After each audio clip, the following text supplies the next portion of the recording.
नमस्कार साथी। तो चलिए आज के दैनिक जागरण में क्या खास खबरें हैं उन्हें हम लोग एक एक करके देख लेते हैं। और याद रखिए दैनिक जागरण का राष्ट्रीय संस्करण है, तो इसमें आप लोगों को महत्वपूर्ण खबरें ही देखने को मिलेंगी। नए वर्ष के अवसर पर अनेक देवालयों में उमड़ा श्रद्धा का समंदर। पश्चात नववर्ष को आत्मसात करती दिखी सनातन संस्कृति। काशी, मथुरा, अयोध्या और उज्जैन व सीकर समेत अनेक धर्म स्थलों पर उमड़े श्रद्धालु। पर्यटन आप देखते हैं कि इससे बढ़ता है धार्मिक पर्यटन, और आप देखते हैं कि लोग घूमने जाते हैं ना इस तरह के धार्मिक स्थलों पर, और ये हमारी अर्थव्यवस्था में बड़ा योगदान भी देता है। आप लोगों को भी नए वर्ष की हार्दिक शुभकामनाएं। आप देखिए नया साल है, नया जुनून शुरू करिए और अपना संकल्प लीजिए। और मैं कह रहा हूं कि अपना जो भी काम कर रहे हैं उससे इतना प्यार करिए, उसमें इतना एफर्ट लगाइए, अपना 100% दीजिए कि आपको सक्सेस मिलना तय हो जाए। ठीक है, मेरी तरफ से शुभकामनाएं हैं। सस्ती दर पर मिलती रहेगी डीएपी। सरकार ने इसके लिए एक मुश्त विशेष पैकेज की समय सीमा बढ़ाई, और विशेष पैकेज नहीं दिया जाता तो प्रति बोरी 175 रुपये महंगी हो सकती थी डीएपी। यानी कि देखिए डीएपी समझ रहे हैं, ये आप देखिए सर्वाधिक इस्तेमाल होती है खेती में, और डाई अमोनियम फास्फेट की बात हो रही है। और खेती में यूरिया के बाद सबसे अधिक डीएपी का होता है इस्तेमाल। दो फसल बीमा योजनाओं के विस्तार को भी मिली मंजूरी। केंद्रीय मंत्रिमंडल ने प्रधानमंत्री फसल बीमा योजना और पुनर्गठित मौसम आधारित फसल बीमा योजना को 2025-26 तक जारी रखने की मंजूरी दी है। और इसके लिए आप देखिए 65,515.71 करोड़ रुपए का प्रबंध किया गया है। और साथ ही इस योजना में तकनीकी सुधार एवं नवाचार के लिए 824.77 करोड़ रुपए का आवंटन किया गया। कैबिनेट की बैठक के बाद सूचना प्रसारण मंत्री अश्विनी वैष्णव ने बताया कि सरकार के इस निर्णय से 2025-26 तक किसानों को प्राकृतिक आपदाओं से फसलों के नुकसान की भरपाई में मदद मिलेगी। यह देश की सबसे बड़ी बीमा योजना है, और इससे 23 राज्य एवं केंद्र शासित प्रदेशों के किसान जुड़ेंगे। कृषि मंत्री शिवराज सिंह चौहान ने बताया कि प्रधानमंत्री फसल बीमा योजना में से 2024 में 4 करोड़ से अधिक किसान लाभान्वित हुए हैं।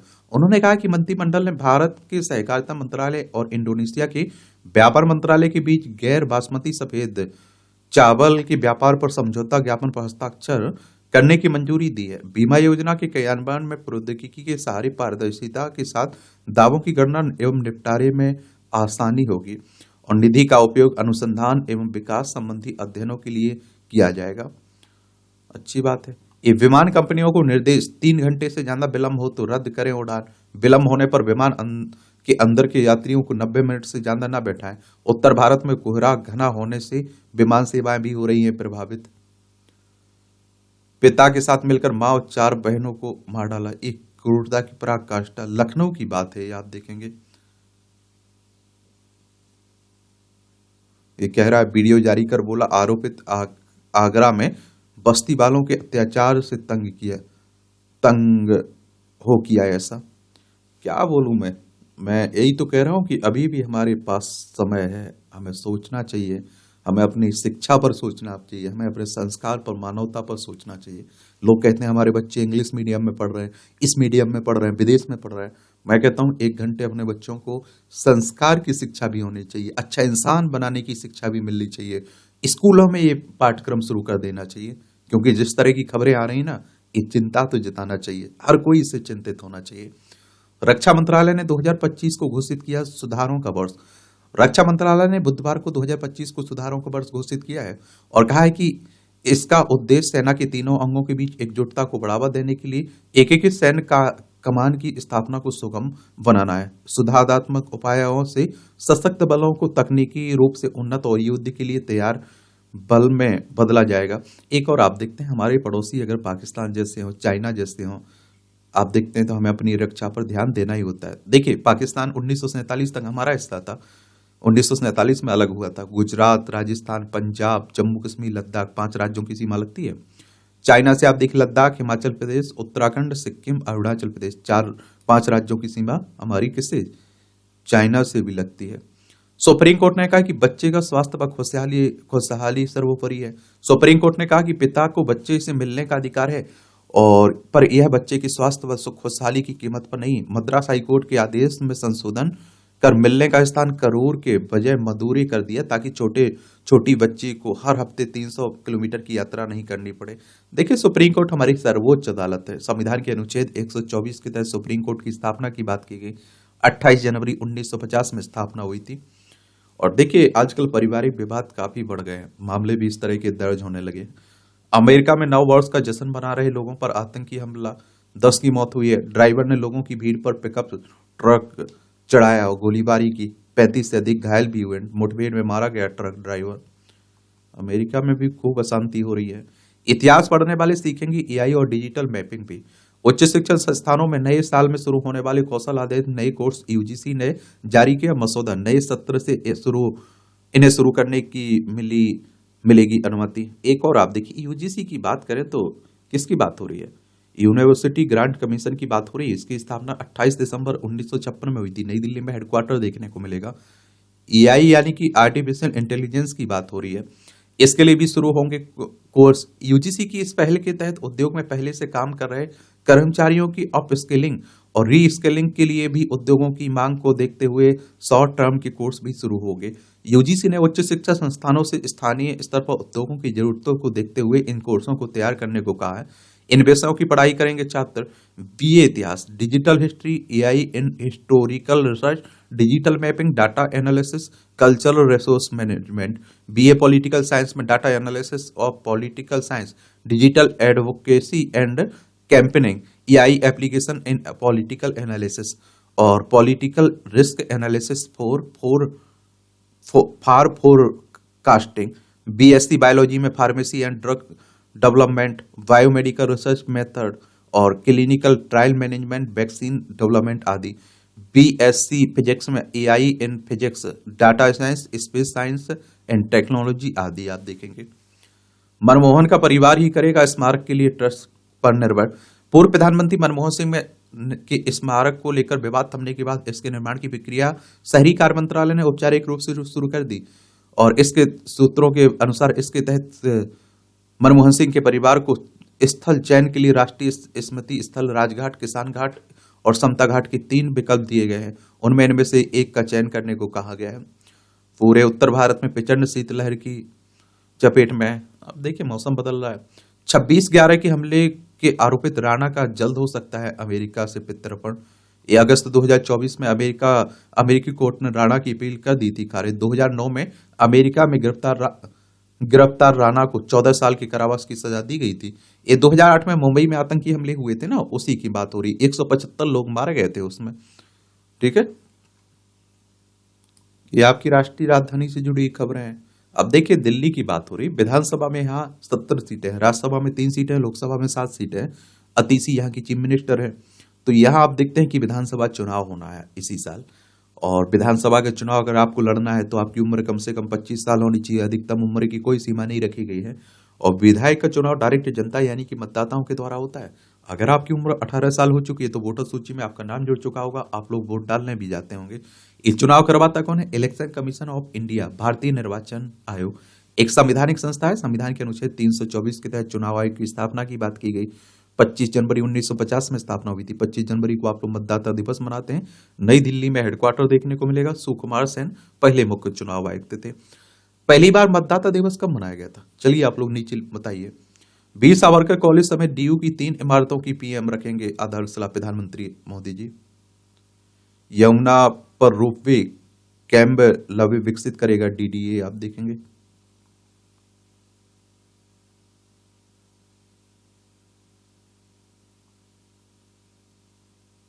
बाकी आप देख रहे हैं कि खूब यहाँ राजनीतिक गर्मियां बढ़ी हुई हैं। एक दूसरे पर आरोप प्रत्यारोप खूब चल रहे हैं और घोषणाएं भी की जा रही खूब।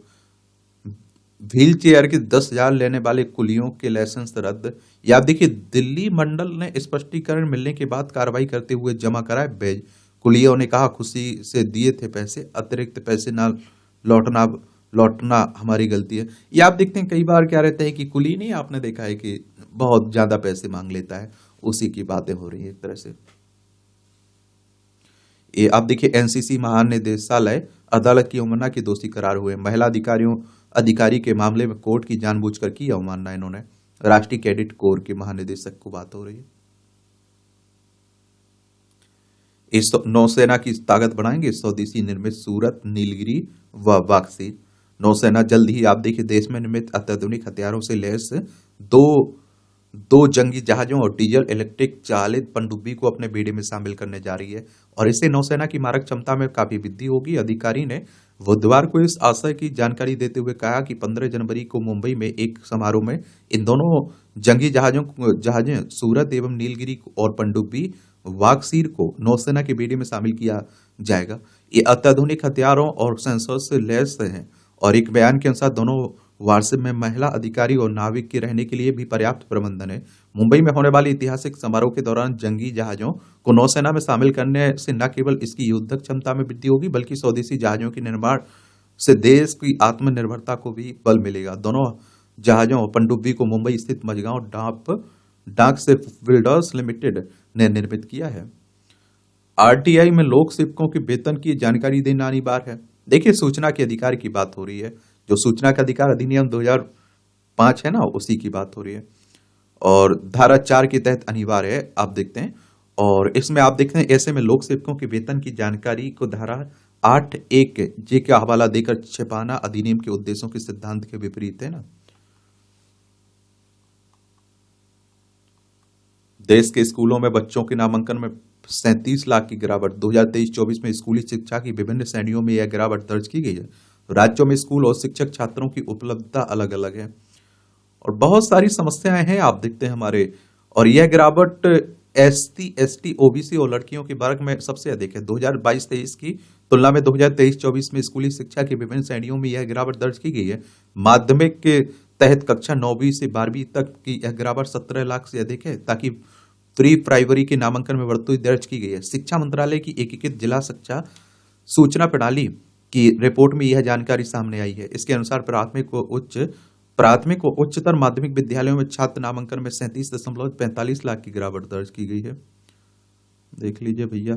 और आप देखिए 2023-24 में सकल नामांकन 24.80 करोड़ था और इससे पहले वर्ष 2022-23 में 25.17 करोड़ था और इस प्रकार वर्ष 2022-23 की तुलना में वर्ष 2023-24 में इस आंकड़ों में 37.45 लाख की कमी दर्ज की गई। हालांकि प्रतिशत में यह आंकड़ा सिर्फ 1.5% है। इस दौरान छात्रों की संख्या में 16 लाख की गिरावट आई, जबकि छात्रों की संख्या में 21 लाख की गिरावट आई है। और आप देखते हैं कि छात्राओं छात्र की बात हो रही है। इसमें आप देखें कुल नामांकन में अल्पसंख्यकों का प्रतिनिधित्व लगभग 20% था। अल्पसंख्यकों में 79.6% मुस्लिम थे और राष्ट्रीय स्तर पर पंजीकृत 26.9% छात्र सामान्य श्रेणी के, 18% एससी और 9.9 एसटी और 45.2% ओबीसी के हैं। उत्तर प्रदेश, मध्य प्रदेश, असम, उड़ीसा, आंध्र प्रदेश, हिमाचल, जम्मू कश्मीर और आप देखिए उत्तराखंड, राजस्थान जैसे राज्यों में उपलब्ध स्कूलों का प्रतिशत नामांकित छात्रों के प्रतिशत से अधिक है, जबकि तेलंगाना, पंजाब, बंगाल, हरियाणा, गुजरात, महाराष्ट्र, तमिलनाडु, दिल्ली और बिहार जैसे राज्यों में नामांकित छात्रों की तुलना में उपलब्ध स्कूलों का प्रतिशत काफी कम है, जो बुनियादी ढांचे के बेहतर उपयोग का संकेत देता है। और कई स्कूलों में आप देखिए शिक्षा की ही बुरी स्थिति है, उस बिल्डिंग की ही बुरी स्थिति है। शिक्षक है जो टीचर है उसे ही ज्यादा कुछ नहीं आता है और एक टीचर मिलकर सभी आप देखते हैं सब्जेक्ट पढ़ा रहा है और सभी क्लासों को पढ़ा रहा है। गजब है। बिहार के सीबीएसई स्कूल में उर्दू पढ़ाने संबंधी डीईओ के आदेश पर रोक लगी है। बिहार के मुस्लिम बहुल किशनगंज में जिला शिक्षा पदाधिकारी की नासिर हुसैन द्वारा बातें हो रही है। बीएसई स्कूल में एक उर्दू शिक्षक अनिवार्य रूप से रखने और अनिवार्य रूप से उर्दू पढ़ाने के आदेश के बाद जिला में सियासी हलचल हो गई। हिंदू मुस्लिम भी होने लगेगा। नई शैक्षणिक सत्र से चौथी, पांचवी और 7वीं, 8वीं के बच्चे भी पढ़ेंगे नई पाठ्य पुस्तकें और एनईपी की सिफारिश के तहत तैयार की जा रही स्कूल के लिए नई पाठ्य पुस्तकें। बाल वाटिका सहित पहली, दूसरी और तीसरी, छठी कक्षाओं की पुस्तकें पहले ही आ चुकी हैं। इस साल से छात्र 2 बार दे सकेंगे 10वीं और 12वीं की बोर्ड परीक्षाएं। ये आप देखिए नई शिक्षा नीति आई हुई है ना, तो उसी को लेकर बातें हो रही हैं। अब सुधार करने की बातें हो रही हैं। जेलों में खत्म होगा जाति आधारित भेदभाव। अब जेलों के अंदर जाति के आधार पर भेदभाव नहीं हो सकेगा। सुप्रीम कोर्ट के आदेश का पालन करते हुए केंद्र सरकार ने जेल मैनुअल नियमों में संशोधन किया है। इससे कैदियों की जाति के आधार पर भेदभाव और वर्गीकरण मिटेगा और किसी को भी कोई काम मिलेगा। गृह मंत्रालय ने सभी राज्यों, केंद्र शासित प्रदेशों, मुख्य सचिवों को इस संबंध में निर्देश भी दिया है। और आप देखिए गृह मंत्रालय ने कहा है कि जेलों में किसी भी प्रकार के जाति आधारित भेदभाव के मुद्दे से निपटने के लिए आदर्श जेल मैनुअल 2016 और आदर्श कारागार एवं सुधार सेवाएं अधिनियम 2023 को संशोधित किया गया। मैनुअल में जोड़े गए नए शब्दों के अनुसार जेलों के अधिकारी कठोर ढंग से यह सुनिश्चित करेंगे कि जेल के भीतर कैदियों के बीच जाति के आधार पर भेदभाव, वर्गीकरण या बंटवारे आदि ना हो। साथ ही जाति के आधार पर किसी तरह के काम में भी आप देखिए बंटवारा न किया जाए। इसके अलावा अन्य बदलाव के अंतर्गत जेलों के भीतर हाथ से मैला ढोने या सीवर या सेप्टिक टैंक की खतरनाक सफाई की अनुमति नहीं दी जाएगी। गुजरात में एक नया जिला नौ नपा को मनपा बनाने की घोषणा हो रही है। देखिए गुजरात, चलिए आज गुजरात घूम के आते हैं। यह आप देखेंगे गुजरात, गांधीनगर इसकी राजधानी देखने को मिलेगी।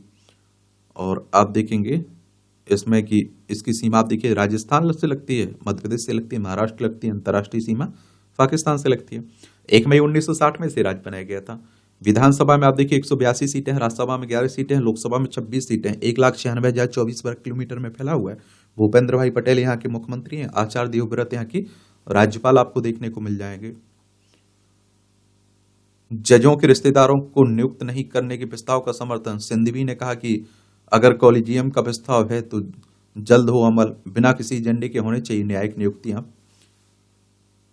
भारत ने कहा सजा पूरी कर चुके 183 भारतीयों को रिहा करे पाकिस्तान। चीन के बांध बनाने से असम में ब्रह्मपुत्र की इकोसिस्टम को पहुंचेगा नुकसान, ये शर्मा कह रहे हैं। ये सीएम बोले केंद्र ने चीन को बांध की वजह से नदी के निचले इलाकों में उत्पन्न खतरों से अवगत करा दिया है। बांग्लादेश से आने वाले लोगों में ज्यादातर वहां के बहुसंख्यक समुदाय के लोग, ना कि वहां हिंदू। ये आप देखेंगे कि क्या है ना, यहाँ चाइना एक बांध बना रहा है ना, जो हमारी ब्रह्मपुत्र नदी है उसी पर आप देखिए वहीं से निकलती है ना, वहीं से आती है, तो उसी को लेकर बातें हो रही हैं। ये आप देखेंगे असम है, ये आप देख रहे हैं दिसपुर, इसकी राजधानी देखने को मिल जाएगी आपको। और इसकी अंतर्राष्ट्रीय सीमा भूटान से लगती है, बांग्लादेश से लगती है। राज्यों में देखें अगर आप लोग तो पश्चिम बंगाल, मेघालय, त्रिपुरा, मिजोरम, मणिपुर, नागालैंड, अरुणाचल प्रदेश से लगती है। और विधानसभा में 126 सीटें, राज्यसभा में 7 सीटें हैं, लोकसभा में 14 सीटें हैं। 78,438 वर्ग किलोमीटर में फैला हुआ है। हेमंत बिस्वा शर्मा यहाँ के चीफ मिनिस्टर हैं। लक्ष्मण आचार्य यहाँ के राज्यपाल आपको देखने को मिल जाएंगे। पूरे देश में भूजल की गुणवत्ता के 20% सैंपल फैले हुए हैं। उत्तर प्रदेश, राजस्थान, हरियाणा, पंजाब, आंध्र प्रदेश में सबसे अधिक दूषित भूजल है। और पंजाब, राजस्थान यूरेनियम की अधिकत वाले पानी के हॉटस्पॉट बने। झारखंड, बिहार, उत्तर प्रदेश, पंजाब और बंगाल के भूजल में आर्सेनिक ज्यादा पाया गया है। और देख रहे हैं आप लोग पानी की गुणवत्ता को लेकर फिर से चिंताजनक तस्वीर केंद्रीय भूजल बोर्ड की सालाना रिपोर्ट में सामने आई है। तो आप समझ सकते हैं क्या स्थिति है। और इस रिपोर्ट के अनुसार भारत की भूजल की गुणवत्ता अलग अलग क्षेत्रों में अलग अलग है। अरुणाचल प्रदेश, मिजोरम, मेघालय, जम्मू कश्मीर जैसे कुछ क्षेत्रों में पानी के 100% सैंपल BIS भारतीय मानक की कसौटी पर खरे उतरे, लेकिन इसके विपरीत राजस्थान, हरियाणा, उत्तर प्रदेश, पंजाब, आंध्र प्रदेश में पानी व्यापक रूप से दूषित होने का तथ्य सामने आया। पूरे देश में आप देखिए 15,259 भूजल निगरानी स्थानों का चयन गुणवत्ता मापने के लिए किया गया था। राजस्थान, गुजरात जैसे राज्यों में भूजल में क्लोराइड का उच्च स्तर मिला है। कई स्थानों पर मानसून के बाद पानी की गुणवत्ता में थोड़ा सुधार हुआ है। इसका मतलब है कि बारिश के पानी के रिचार्ज का घातक साल्ट का असर स्वाभाविक रूप से कम हुआ है। नाइट्रेट की अधिकता जिन राज्यों में मिली है उनमें राजस्थान, तमिलनाडु, महाराष्ट्र का नंबर आता है। यहाँ 40% से अधिक सैंपलों में नाइट्रेट की मात्रा मानक स्तर से अधिक पाई गई। इसका मुख्य कारण इस क्षेत्र में खेतों में उर्वरकों की अधिक इस्तेमाल। राजस्थान, हरियाणा, कर्नाटक, आंध्र प्रदेश और तेलंगाना में फ्लोराइड का सबसे अधिक प्रदूषण मिला है। यहाँ भी मानसून के सीजन के प्रदूषण का स्तर कुछ कम हुआ है, लेकिन दूषित जल की समग्र तस्वीर काफी अधिक चिंताजनक बनी है। गंगा और ब्रह्मपुत्र की बाढ़ वाले इलाकों समेत कुछ अन्य जगहों में आर्सेनिक अत्यधिक स्तर पर मिला है। और इनमें बंगाल, झारखंड, बिहार, उत्तर प्रदेश, असम, मणिपुर के साथ ही पंजाब और छत्तीसगढ़ शामिल है। यूरेनियम की अधिकता रिपोर्ट में सबसे अधिक चिंताजनक तथ्य के रूप में उभरी है। राजस्थान में 42% सैंपल यूरेनियम की निर्धारित कसौटी के मामले में परीक्षण में फैले हुए हैं। पंजाब के 30% सैंपल भी यूरेनियम की अधिकता से ग्रस्त मिले हैं। पानी में यूरेनियम के प्रदूषण के लिहाज से ये दोनों राज्य क्षेत्रीय हॉटस्पॉट के रूप में सामने आए। 30 प्रति बिलियन भाग ये अधिक यूरेनियम वाले जो क्लस्टर हैं वे पहले से अति देहित और गंभीर और अर्ध गंभीर वाली श्रेणी में है। यूरेनियम प्रदूषण बढ़ने की एक कारण भूजल का अति दोहन भी है। राजस्थान, दिल्ली, गुजरात, हरियाणा, पंजाब, तेलंगाना, आंध्र प्रदेश, कर्नाटक में सबसे अधिक भूजल में इसी इलेक्ट्रिक कंडक्टिविटी का ऊंचा स्तर मिला है। देखिए, इस तरह के टॉपिक पर आप लोग आंसर राइटिंग कर रहे हैं, निबंध लिख रहे हैं कहीं, तो आप लोग ये सब पॉइंट बता सकते हैं, सबको बता दिया करिएगा, लिख दिया करिएगा। इस तरह की कोई रिपोर्ट आती है उसका भी उल्लेख कर दिया करिएगा।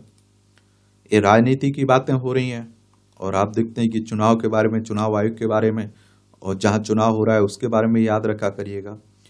बाकी आप देख रहे हैं कि एक दूसरे पर आरोप प्रत्यारोप खूब चलता रहता है और फ्री की बातें भी हो रही कि हमारी सरकार आई तो हम देंगे, वो कहता हम ये देंगे। ठीक है, एक किसान नेता आप देखते हैं कि भूख हड़ताल कर रहे हैं न्यूनतम समर्थन मूल्य को लेकर, कि कम से कम जो आप एमएसपी तय कर रहे हैं उस पर हमारी फसल बिके, आप कानून बना दीजिए। तो उन्हीं की बात हो रही। जबरन अस्पताल में भर्ती कराए जा सकते हैं किसान नेता डल्लेबाल। और आप देखिए, हमारी सरकारें चिंतित हो ना हो इनके स्वास्थ्य को लेकर, हमारा सुप्रीम कोर्ट चिंतित है, वो आप देखते हैं कदम उठा रहा है।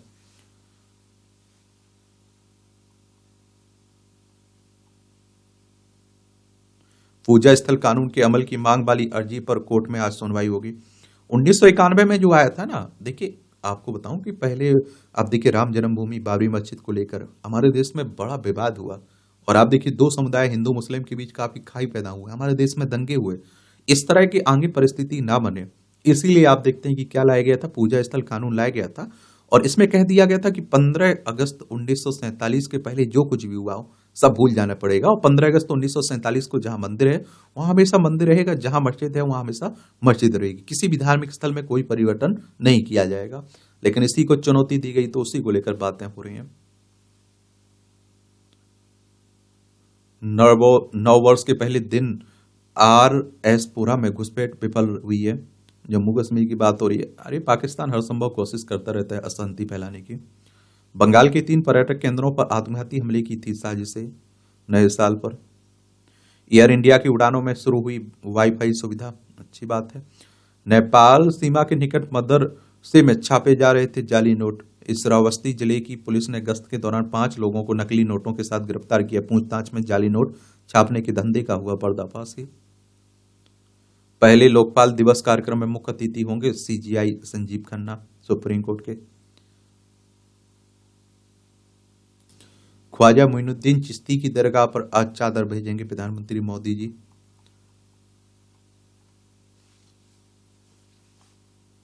बस्तर में 48 दिनों में 10 सुरक्षा कैंप खोल भेदा हेडमा का गढ़, ये आप देखते हैं। गढ़चिरौली में 25 लाख की इनामी सहित 11 नक्सलियों ने किया आत्मसमर्पण। देखिए, नक्सली हमारे ही देश के लोग हैं, ये बात याद रखिएगा। बस आप देखते हैं कि क्या है, अलग रास्ता अपनाए हुए हैं। नक्सलवाद शब्द की उत्पत्ति पश्चिम बंगाल के नक्सलवाड़ी गांव से हुई थी। भारतीय कम्युनिस्ट पार्टी के नेता चारू मजूमदार और कानू सन्याल ने 1967 में सत्ता के खिलाफ एक सशक्त आंदोलन शुरू किया था। मजूमदार चीन के कम्युनिस्ट नेता माओ सेतुंग के बड़े प्रशंसक थे और इसी कारण नक्सलवाद को आप लोग माओवाद भी कहते हैं। उल्लासित भाव से अटल अखाड़ा के संतों ने किया छावनी प्रवेश। अब देखिए, भव्य मंदिर क्या हो रहा है अयोध्या, कहाँ, प्रयागराज में, इलाहाबाद में कुंभ होना है ना, तो उसी की बातें हो रही है। महाकुंभ में प्रसाद में मिलेगा इडली सांभर। हैदराबाद के कारियर संभालेंगे रसोई। नए वर्ष में पूरी होगी राम भक्तों की कामना, अन्य मंदिरों में होंगे दर्शन। गैलरी में देखेगा कैसे बना भारत का संविधान, लोग कर्पण करेंगी राष्ट्रपति। पावन संगम के तट पर गंगा पूजन कर महाकुंभ की करेंगे औपचारिक शुरुआत। अच्छी बात है, अच्छी पहल है। मुझे लगता है कि इस तरह का बड़ा कुंभ हो रहा है ना, तो महाकुंभ, तो यहां से एक अच्छा संदेश जाना चाहिए समाज के लिए। आप देखेंगे कि जो अच्छा बने समाज, क्योंकि जिस तरह की गिरावट आ रही है ना, ये बड़ा चिंता की बात है। शिक्षा की लग बदल रही है तस्वीर। एक बार फिर विश्व गुरु बनने की ओर बढ़ रहा है भारत। सुशिक्षित समाज की मजबूत बुनियाद तैयार कर रहा है। स्वास्थ्य हमारी पुरातन संस्कृति का मजबूत आधार है। स्वाध्याय की बात हो रही है, स्वास्थ्य नहीं, स्वाध्याय। आध्यात्मिक प्रगति के लिए इसे महत्वपूर्ण साधन माना गया है। गुलामी के लंबे काल में हमने पढ़ने पढ़ाने का संस्कार बनाए रखा, आज दुनिया में मेधा पावर के रूप में जगह बना रहे हैं। अध्ययन अध्यापन का यह क्रम हर स्तर पर तेज हुआ है। उत्तराखंड के रुद्रपुर में एक अध्यापिका ने बच्चों में देववाणी के प्रति गहरा अनुराग पैदा किया। आज सरकारी स्कूलों के बच्चे दैनिक संवाद भी संस्कृत में करते हैं। ऐसे ही बिहार के सहरसा में किशोर स्वयं पढ़ और साथी को पढ़ाकर सुशिक्षित समाज के अर्थों को सच किया है। संस्कृत संस्कृत संस्कार अंग्रेजी होड़ नहीं देववाणी से करते हैं संवाद, स्वयं पढ़ते हैं, सहपाठी को भी पढ़ाते हैं, सपने साकार करते हैं छात्र। देख रहे हैं भैया, ये कुछ सुधारों से समृद्ध होगी उच्च शिक्षा। ये आंकड़े जरूर देख लीजिए। ये क्या होता है ना, प्रीलिम्स में इस आंकड़ों से क्वेश्चंस बन जाते हैं और आपको मुख्य परीक्षा में भी लिखने के लिए आ जाता है। तो बीते वर्षों के दौरान राष्ट्रीय शिक्षा नीति 2020 के तहत कई सुधारों को लागू किया गया। 2025 में केंद्र सरकार इस नीति के तहत व्यापार को बड़े बदलाव लाने वाले सुधारों पर फोकस करेगी। इसके तहत उच्च शिक्षा के लिए देश भर में एक से रेगुलेटर की व्यवस्था के लिए विधेयक इस वर्ष संसद में पेश किया जा सकता है। इसके अलावा निष्ठा पहल के तहत सब बदलते समय के अनुरूप शिक्षकों को प्रशिक्षित करना अहम प्राथमिकता होगी। 14,500 पीएम श्री स्कूल स्थापित किए जाएंगे। पीएम श्री स्कीम के तहत 2026-27 तक 20 लाख से अधिक छात्रों को सीधे फायदा मिलेगा। पीएम श्री स्कूल से 3.5% खर्च हो रहा है जीडीपी का शिक्षा पर। वर्तमान में खर्च में केंद्र और राज्यों का हिस्सा शामिल है। और देखिए, शिक्षा पर अगर आप खर्च करते हैं तो बहुत अच्छी बात है, क्योंकि आप देखिए हर किसी की आधारभूत जरूरत क्या रहती है, शिक्षा ही तो रहती है। पढ़ेगा तो आगे बढ़ेगा इंडिया। सकल नामांकन अनुपात में आप देखिए मिडिल में 89.5%, सेकेंडरी में 66.5%। छात्र शिक्षक अनुपात की बात करें तो प्राथमिक 13%, 13.0, मिडिल में आप देखिए 18.0। ड्रॉप आउट की बात करें रेट की तो प्राथमिक में 3.7%, सेकेंडरी में 10.9%। बढ़ता हुआ शिक्षा का पर आवंटन, ये 2019-20 में आप देखिए 94,854 था, कितना था करोड़। और जो 2023-24 में आप देखते हैं कि कितना 1,12,000 हो गया। और अभी 2024-25 की बात करें तो 1,48,000 हो गया। 1,323 यूनिवर्सिटी हैं देश में वर्तमान समय में। 52,525 कॉलेजों में पढ़ रहे हैं छात्र। कौशल व व्यवसायिक शिक्षा, केंद्र सरकार प्रधानमंत्री कौशल विकास योजना 4.0 के तहत युवाओं को एआई, 3D पेंटिंग, रोबोटिक्स जैसे क्षेत्रों में प्रशिक्षित करने पर जोर दे रहे हैं। देश में 30 स्किल इंडिया इंटरनेशनल सेंटर के साथ national apprenticeship programme promotion scheme के जरिए युवाओं को वित्तीय मदद मुहैया कराने के लिए सुविधाएं स्थापित की गई हैं। 98.3 पेयजल की सुविधा से लैस स्कूल और 91.8 बिजली कनेक्शन वाले स्कूल हैं। अब आप देखिए शिक्षा पर खर्च, दिल्ली, छत्तीसगढ़, राजस्थान शिक्षा पर आगे हैं और वहां दिख भी रहा है। ये 6% जीडीपी का शिक्षा पर खर्च पहुंचाने का लक्ष्य तय किया गया राष्ट्रीय शिक्षा नीति 2020 में। 30% लोगों को 1.40 करोड़ आबादी में से शिक्षित करने की चुनौती है देश के सामने। 0.6% जीडीपी का उच्च शिक्षा पर है सार्वजनिक खर्च, इसे बढ़ाकर विकसित देशों के स्तर पर पहुंचाने की जरूरत है। अब आप देखिए राज्यों की बात हो रही है, इसमें जम्मू कश्मीर में आप देखते हैं कि 13.6% ये प्रतिशत में है।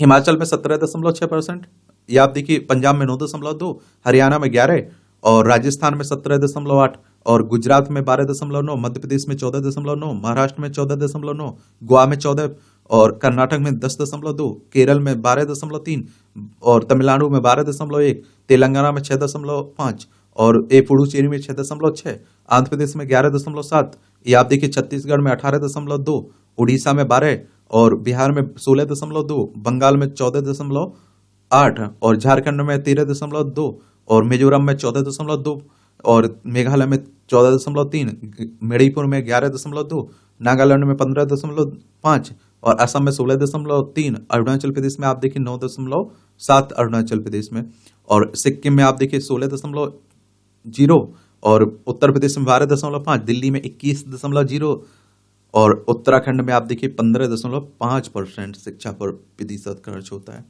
देख रहे हो।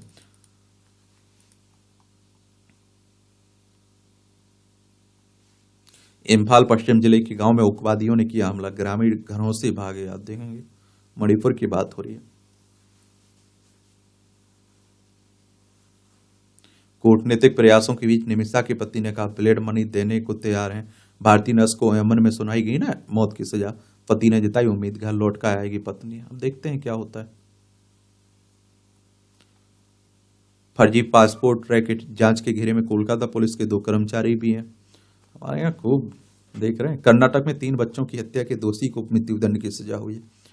2022 की घटना है। और ड्रग्स संग पकड़े गए 8 पाकिस्तानियों को सुनाई गई 20 साल की सजा। कोर्ट ने आदेश को दुश्मन देश के लिए सबक बताया। 2015 में गुजरात तट से पकड़ी गई थी 232 किलोग्राम हीरोइन। ये हीरोइन का मतलब ड्रग्स होता है, दूसरी हीरोइन मत समझ लीजिए। वायकॉम 18 बनी RIL की सब्सिडरी, मीडिया और मनोरंजन क्षेत्र की अग्रणी कंपनी। अमेरिकी नीति से प्रभावित होगा वैश्विक व्यापार। विशेषज्ञ बोले कि राष्ट्रपति डोनाल्ड ट्रंप की हालिया घोषणा से भारत भी नहीं रहेगा छूता।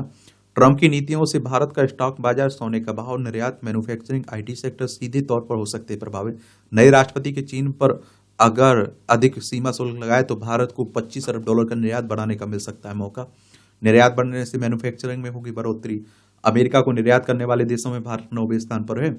और आप देखते हैं कि 20 के बाद ही शेयर बाजार में छटेंगे अस्थिरता के बादल, क्योंकि 20 तारीख को डोनाल्ड ट्रंप जनवरी को क्या लेंगे, शपथ ले लेंगे ना, तो उन्हीं की बात हो रही है। भारतीय कंपनियों ने 2024 में 43 लाख यात्री वाहन बेचे। कॉमर्शियल सिलेंडर 14.50 रुपये सस्ता हुआ गया। दूरसंचार कंपनियों का राजस्व 10.5% बढ़ा। 2000 के 98.12% नोट वापस आ गए हैं। आरबीआई कह रहा है, RBI reserve bank of India की बात हो रही है, बैंकों का बैंक भी कहते हैं। 1 अप्रैल 1935 में स्थापना हुई थी। मुंबई महाराष्ट्र में इसका हेडक्वार्टर देखने को मिलेगा।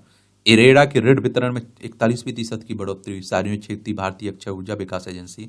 साल के पहले दिन बाजार में लौटी रौनक, सेंसेक्स से 368 अंक उछला। जीएसटी संग्रह दिसंबर में 7.3% बढ़कर 1.77 लाख करोड़ हो गया। ये जीएसटी 2017 में आया था ना, उसी की बात हो रही है। कंस्ट्रक्शन एनपीए प्रबंधन की कमजोरी कड़ी है। आरबीआई ने बैंकों से कहा कि अगर सतर्कता नहीं बरती तो फंसे कर्ज का स्तर आने वाले 2 वर्षों में हो सकता है लगभग दोगुना। पर्सनल लोन के सेक्टर में क्रेडिट कार्ड एक ऐसा क्षेत्र है जहां चालू वित्त वर्ष की पहली छमाही में एनपीए के स्तर में हुई बढ़ोतरी। और देखिए, एनपीए यानी कि नॉन परफॉर्मिंग एसेट की बात हो रही है। रतन और आभूषण उद्योग में एनपीए का स्तर 5.1% है। होम, ऑटो और शिक्षा लोन में फंसे कर्ज कम हुए हैं। एफआईआर के 8 साल बाद पॉक्सो एक्ट लगाने पर हाईकोर्ट की फटकार। यौन उत्पीड़न के समय पीड़िता की उम्र थी 15 वर्ष, लेकिन अभियोजन पक्ष ने नहीं दिया ध्यान। चीन से आयातित स्टील पर सेफ गार्ड ड्यूटी लगी। नुकसान सहकर भारत सहित दुनिया के बाजार में स्टील डंप कर रहा है चीन। टीवी नरेंद्रन कह रहे हैं स्टील उद्योग की चुनौतियों पर। आप देखते हैं कि टाटा स्टील के एमडी टीवी नरेंद्र ने जताया चिंता।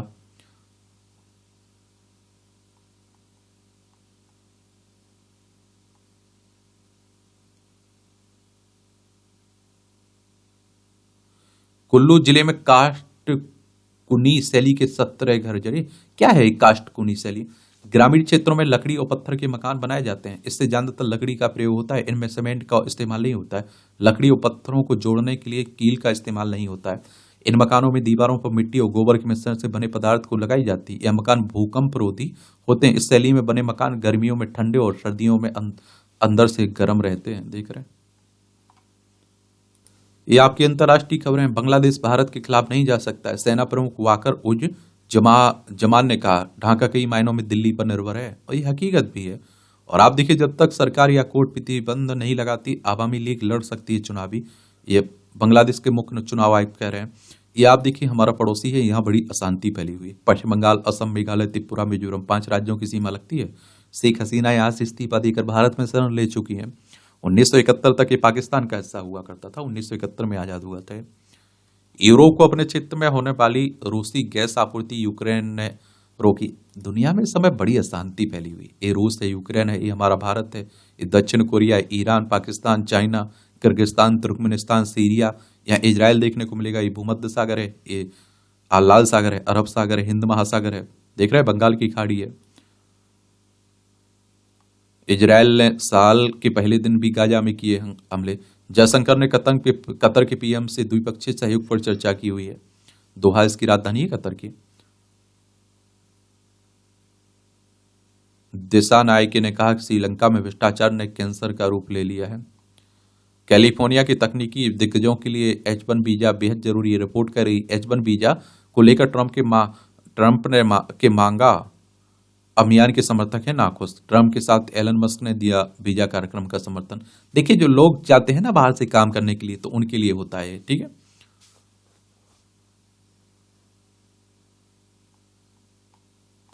जिमी कार्टर की अंत्येष्टि में शामिल हो सकते हैं ट्रंप। देखिए, अमेरिका के पूर्व राष्ट्रपति कार्टर का रविवार को निधन हो गया था ना। ट्रंप चुनाव प्रचार के दौरान कार्टर के लगातार और आलोचक रहे थे। पाकिस्तान में मानव तस्करी में शामिल संघीय जांच एजेंसी के 35 अब देखिए अधिकारी बर्खास्त हुए हैं। यूएनएससी में अस्थायी सदस्य के तौर पर पाक का 2 वर्षीय कार्यकाल शुरू हो गया। संयुक्त राष्ट्र सुरक्षा परिषद की बात हो रही है, यूनाइटेड नेशंस का भाग है ना ये। और ये आप देखिए, संयुक्त राष्ट्र सुरक्षा परिषद की बात करें तो 24 अक्टूबर 1945 में स्थापना हुई थी। न्यूयॉर्क यूएसए में इसका हेडक्वार्टर देखने को मिलेगा। 15 मेंबर हैं, जिनमें 5 तो स्थायी हैं और 10 अस्थायी हैं। 5 स्थायी में चाइना, फ्रांस, रसिया, यूनाइटेड किंगडम, यूनाइटेड स्टेट आपको देखने को मिलेगा। और इसके पास विशेष पावर है, एक तरह से आप देखेंगे अगर कोई प्रस्ताव पास कराना है तो इन 5 को सहमत होना चाहिए, स्थायी वालों को। अगर इनमें से एक भी विरोध में जाता है तो वो प्रस्ताव रिजेक्ट हो जाता है। एक खेल से जुड़ी खबरें, क्रिकेट को तो आप लोग पसंद करते होंगे कि नहीं करते हैं, काफी चर्चाएं उसकी भी हो रही हैं। जोकोविक किर्गियास की जोड़ी बाहर हुई, टेनिस की बात हो रही है। क्लीन शेव में से बचने उतरेगी किसकी श्रीलंकाई टीम न्यूजीलैंड के विरुद्ध तीसरे T20 मुकाबले में। जर्मनी को हरा कजाकिस्तान सेमीफाइनल में पहुंचा है। कजाकिस्तान ने यूनाइटेड कप के क्वार्टर फाइनल में। खो खो विश्व कप में पाकिस्तान के खेलने पर संशय बरकरार बना हुआ है। इस माह 13 जनवरी से हो रहा है ना शुरू। वैशाली ने महिला विश्व विल्टजेट चैंपियनशिप में कांस्य पदक जीता है। देखिए, भारत की आर वैशाली ने। फिडे रैंकिंग में अर्जुन 4थे और गुकेश 5वें स्थान पर। चैंपियन ट्रॉफी के पुनः आयोजन की संभावना से इंकार नहीं है, देव कह रहे हैं अंतर्राष्ट्रीय हॉकी महासंघ के अध्यक्ष। Space, nuclear energy, biotechnology, pharmaceuticals, defence में अपनी मजबूत प्रभाव के साथ भारत अब एआई, क्वांटम कंप्यूटिंग, ब्लॉकचेन जैसी उभरती तकनीकों में भी वैश्विक पहचान बना रहा है। एआई में प्रगति हो रही, आर्टिफिशियल इंटेलिजेंस में देख रहे हैं सब, पढ़ सकते हैं पढ़ना हो तो। तेलंगाना के युवक ने फतह की माउंट गोरीचेन चोटी है। ये पर्वतरोही 20 वर्षीय पर्वतरोही भूख्या यशवंत नाइक ने 6488 मीटर ऊंची माउंट गोरीचेन की चोटी की फतह की है। वह ऐसा करने वाले सबसे कम उम्र के व्यक्ति हैं, याद रखिएगा।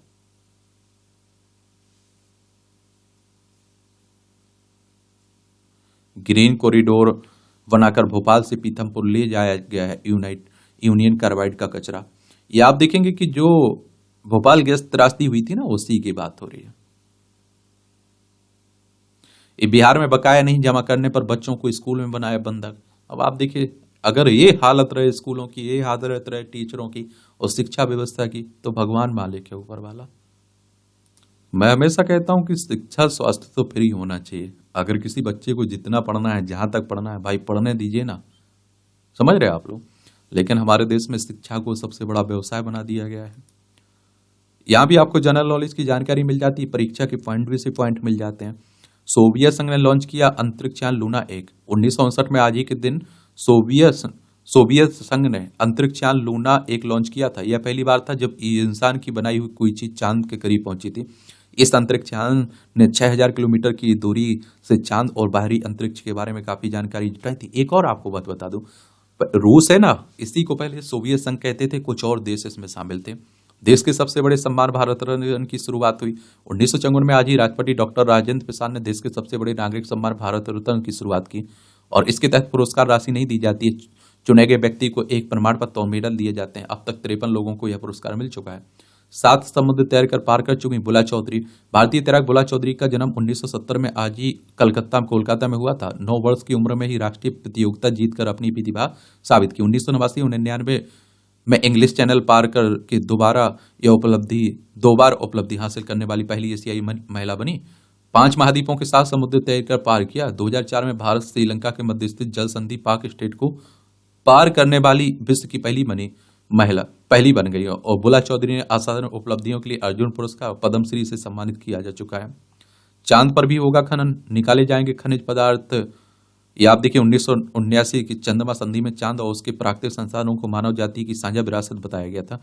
निजी कंपनियां प्रतिस्पर्धा कर रही हैं चंद्रमा के संसाधनों को कैसे निकालें। चांद पर खनन क्यों? नासा का अरबों डॉलर का आर्टेमिस कार्यक्रम शुरू में अंतरिक्ष यात्रियों को चांद पर भेजने को लेकर नहीं, यह खनन कार्यों के लिए रास्ता बनाने को लेकर भी है। चीन भी इस राय पर इस सबने एक नई चंद्रमा की दौड़ शुरू कर दी, जिससे निजी कंपनियां यह पता लगाने के लिए प्रतिस्पर्धा करें कि चंद्रमा के संसाधनों कैसे निकाला जाए और उसे ब्रह्मांडीय आपूर्ति श्रृंखला में सरकारों को बेचा जाए। फिलहाल अंतरिक्ष अन्वेषण के लिए सभी सामग्रियां पृथ्वी से भेजी हैं, जिससे पानी और ईंधन जैसे आवश्यक वस्तुएं अत्यधिक महंगी हो जाती हैं। जब 1 लीटर पानी चंद्रमा पर पहुंचता है तो उसकी कीमत सोने से भी अधिक हो जाती है। देख रहे हो भैया, क्या खनन से पृथ्वी से चंद्रमा को देखने का नजरिया बदल सकता है? वे देख, ऐसा कहा जा रहा है जब चंद्रमा से सामग्री निकाली जाएगी धूल उड़ेगी। इसके दबाने के लिए उचित वातावरण नहीं होने के कारण से यह धूल बहुत दूर तक जा सकती है। चंद्रमा पर धूल निकलेगी तो उसके वह हिस्से अधिक चमकीले दिख सकते हैं जहां से धूल हटी है। और चंद्रमा का मालिक तो बाहरी अंतरिक्ष संधि 1967 में यह स्पष्ट करती है कि कोई भी देश चंद्रमा पर अपना स्वामित्व होने का दावा नहीं कर सकता है। हालांकि यह स्पष्ट नहीं है कि चंद्रमा से संसाधन निकालने वाली कंपनी इस गैर विनियोग प्रावधान को उल्लंघन करती हैं या नहीं। बाद में हुए 2 समझौते इस मुद्दे को उठाया गया है। 1979 की चंद्रमा संधि में चांद और उसके प्राकृतिक संसाधनों को मानव जाति की साझा विरासत बताया। इसे अक्सर चांद पर वाणिज्यिक खनन पर स्पष्ट प्रबंधन के रूप में साझा करता है। हालांकि 2020 के 8वें समझौते में खनन की अनुमति दी गई है। साथ ही बाह्य अंतरिक्ष संधि में चंद्रमा पर स्वामित्व के बीच किसी भी दावे को अस्वीकार करने की पुष्टि है। ताबूत में लेकर प्रार्थना। थाईलैंड में नौथावरी में बुधवार को नव वर्ष के पहले दिन एक मंदिर में अनुष्ठान के अंतर्गत ताबूत में लेटकर प्रार्थना करती महिलाएं। मान्यता है कि इससे दुर्भाग्य से छुटकारा मिलने के साथ नए वर्ष में नए आरंभ के लिए नया जन्म होता है। बर्फीली झील में ही नहीं जम सका मगरमच्छ। नासा ने मंगल ग्रह के लिए इंजीनियूटी हेलीकॉप्टर का अपग्रेड संस्करण डाउन फेस किया है। 2020 में रोवर के साथ मंगल की सतह पर उतरने के बाद 3 साल से अधिक समय तक घूमता रहा। देखिए, नासा की बात करें तो अमेरिकी अंतरिक्ष एजेंसी है नासा, जिस तरह से हमारी है ना कौन, इसरो। इसकी स्थापना कब हुई थी इसरो की, बताइए? इसका हेडक्वार्टर कहाँ है? नासा की स्थापना कब हुई थी? 29 जुलाई 1958 में वॉशिंगटन डीसी यूएसए में इसकी हेडक्वार्टर देखने को मिलेगा। अल्सर पैदा करने वाली बैक्टीरिया का पता लगाने को नया डायग्नोस्टिक टेस्ट। खून की जांच से मांसपेशियों की क्षति का पता चल सकेगा, ये अनुसंधान कह रहा है। ये मूवियों से जुड़ी खबरें, पढ़ना हो तो पढ़ सकता हूँ, छेड़ना हो तो छोड़ सकता हूँ। और इस तरह से आप देखेंगे कि आज के न्यूज़पेपर में जो महत्वपूर्ण खबरें हैं उनकी कहानी कवर होती है। आप लोग पढ़ते रहिए, एंजॉय करते रहिए। आपका कोई सवाल हो मेरे लिए, सुझाव हो तो आप लोग बता सकते हैं। धन्यवाद।